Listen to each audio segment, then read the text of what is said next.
Well, it looks like the 2022 United States elections are finally over, and oh boy were they something. So hopefully there won't be too much for me to worry about. So anyway, I've done a review of an episode of the Disney TV show Dog with a Blog recently. So how about I do at least one more episode, huh? I may or may not know why I've become obsessed with the show lately, but there are people who liked it and how it played out. So now, for those of you who didn't watch my last Dog with a Blog review, I'll have to explain the story again, and may remind those who may or may not have forgotten what this show is about. Ellen Jennings and Bennett James have married each other, bringing the two families into one. Unfortunately, these two kids named Avery Jennings and Tyler James are constantly fighting each other, and Chloe James is the only innocent kid of the family. So the parents decided to adopt a dog named Stan in hopes it would bring the family together. However, there is one small catch. It turns out Stan is a sentient dog who can talk and writes blogs on the family's square screen computer. Really keeping up with the times there, huh?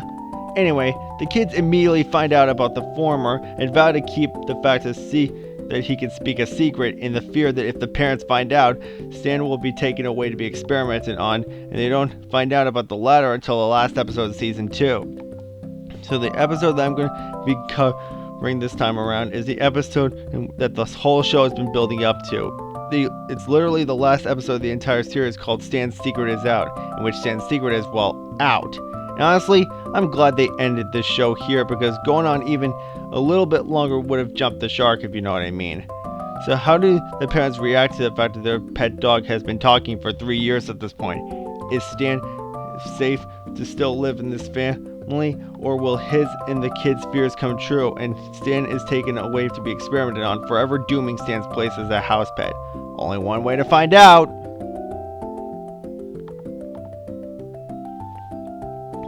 The episode opens up with the kids throwing Stan the 3-year anniversary of the day the family adopted him, to which Stan somehow forgot until just now. Later, Bennett and Ellen are confused as to who's been committing identity theft by charging things to their credit card. I mean, just wait until you hear the things that have been charged to it. A hang glider, 200 pounds of bacon, a subscription to Poodle Lovers magazine, and now a piano. Good luck trying to guess who was responsible for all this identity theft. You'll need it. Anyway, Stan is trying to get said piano upstairs as an anniversary present for the kids, but the parents are in the way. But then, the rope holding the piano starts to loosen, and he has no other choice but to blow his secret to them in order to get them to move just before the piano falls on them. The parents are of course shocked that their dog has been talking this whole time, and not only realize that their voices they've heard talking was Stan's, but also Ian, who is Stan's former owner, BTW, was not crazy when he said to them that Stan could talk. And he also found out that Freddie and Gracie can talk, and he has a blog. Who knew? Later still, the kids come home from school, and the parents and Stan playfully let them know that they know that the dog talks. The kids, of course, freak out over this and have no other choice but to reveal how and why they've been keeping this a secret from the parents for 3 years. But luckily, Bennett reassures the kids that they wouldn't turn him in now they know how important Stan is to them. Later, even still, Stan reports the happy news about the parents knowing his secret to Carl, who is the James Jennings family's next door neighbor, by the way, but accidentally speaks in front of his dad, called Colonel Fink, who has returned from the International Space Station, and it's here where this episode's conflict starts. You see, Colonel is from the government and has been looking for alien life while in space, and now thinks that Stan is the one he's looking for because of his ability to talk. So they take him and his family hostage, an exact replica of their house, to observe them. Colonel gets nowhere in trying to interrogate most of the family and finding out what makes Stan talk. Long story short, there are 3 groups of people in this world's government, one of which is led by Ian, as I mentioned earlier, who each have a different agenda on what they want to do with Stan's ability to talk. Ian then brings in a machine that can transfer the ability to talk from one animal to another, but Stan rewires it and makes them and the family think that he did so to take away his and the puppy's ability to speak in order for the government to leave the family alone. The plan almost works until they start talking again outside, and Ian overhears this. The family then go on the run from the government, and Stan comes up with another plan to have everyone in the world know that Stan and the puppies can talk at the Hollywood Entertainment Awards, thinking that if this happens, the government won't be able to bother him anymore. They sing a song there and Stan becomes a famous celebrity, meaning the plan works. The show ends with Stan revealing on his last blog that has gotten more popular through the event that he eventually won a Hollywood Entertainment Award for acting in a movie, I guess, while the family happily watches, as now Stan is finally a permanent member of the family and doesn't have to worry about being experimented on ever again. And they live happily ever after. The end. I'm not crying! You're crying! Good! As for what I like about this episode, I think the humor is consistently good throughout its 22.5-minute running time, but it's quite impressive considering that we're watching an episode of a Disney Channel sitcom. That should really be saying something. I even like the part where the parents react to Stan talking and Tyler's French speaking in the same way the kids find out about the former back in the first episode of the show. A good callback that actually makes sense within the show's universe is something to admire. Also get invested in the stakes this family is in. I mean, the family gets captured by the government because of Stan's talking, who wants to use it for various reasons against their will, and has to reveal his secret to the world in order to free themselves from their capture. Now, these are series finale stakes that truly emphasize the fact that Disney Channel wants the show to end with possibly the biggest conflict these characters had to face before we close the curtain on the story, possibly for good. I like how this episode wraps up with Stan becoming popular and him finally having a family to belong to without the worry of having to be turned in ever showing up again. Kinda makes you want to see how the family is doing now that they know that the dog can talk and he is popular worldwide, but unfortunately we can't because this is the end of the story.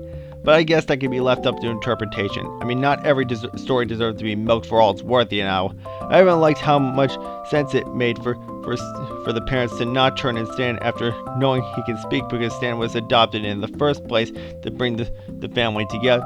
They're like glue.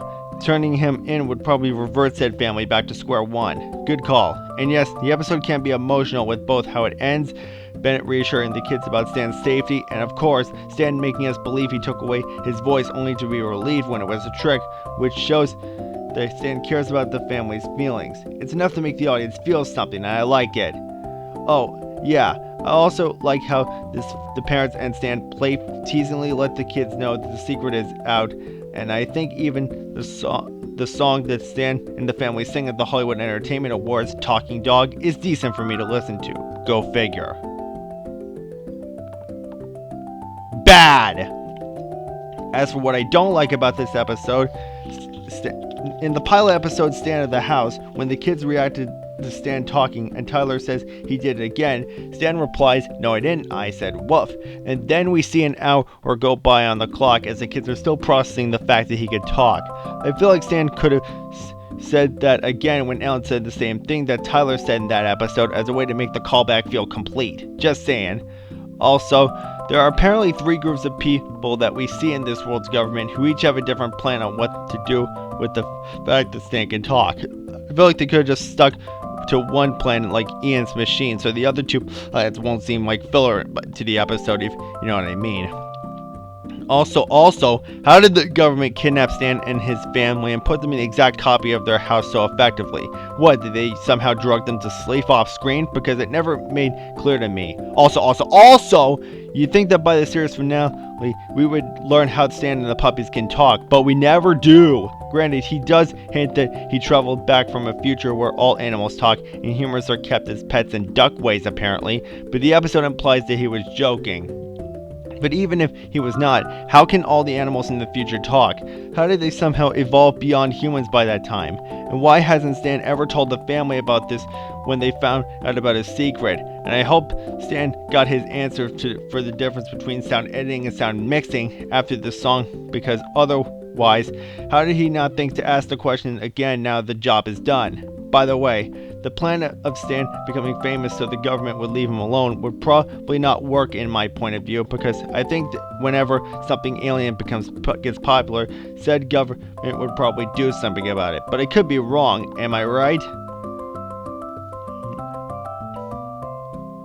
Another thing I don't like has nothing to do with this episode, but apparently, despite this being the series finale, it was never marketed as such. How come?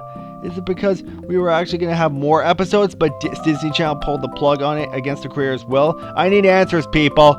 One last nitpick I have is that a part of me wishes that Stan actually did take away his ability to take away his voice as a way to give this show a bittersweet ending and to show the kids that not every story ends happily ever after. But that's just me. With all that said, if this episode is meant to be the series finale, I say it's a flawed but fairly competent send-off. Stan's Secret is Out is a pretty good episode overall that feels like what you've probably been hoping for Dog with a Blog to end on.